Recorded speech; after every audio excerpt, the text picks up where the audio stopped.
पहिल्यांदाच नवऱ्याने न सांगता मला आणि सासूबाईंना सरप्राईज गिफ्ट दिलं होतं. आज सकाळी टिफिनसाठी राजमाची भाजी केली होती. आज माझा गुरुवारचा उपवास होता. म्हटलं बटाट्याची उपवासाची आमटी करायची, त्यामुळे तिथे एक बटाटा शिजवायला टाकलं होतं.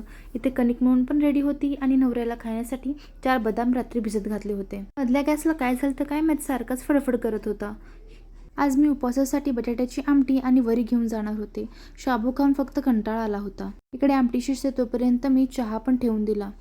सकाळचं बघता बघता कसा टाइम जातो ते खरंच समजत नाही. चहा होतोय तोपर्यंत इकडे मी दोघांचा पण टिफिन भरून घेतला.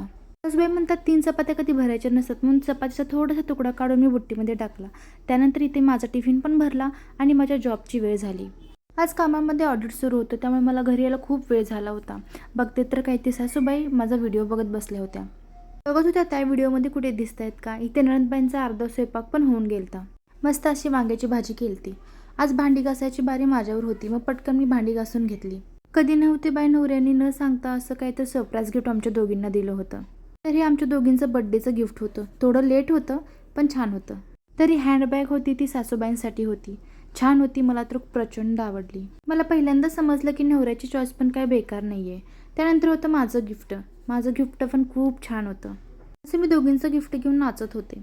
आणि हो, आमचे जे नवीन देवघर आहे त्याच्या पायऱ्या राहिल्या होत्या, तर त्या पण आज पायऱ्या बसवून घेतल्या.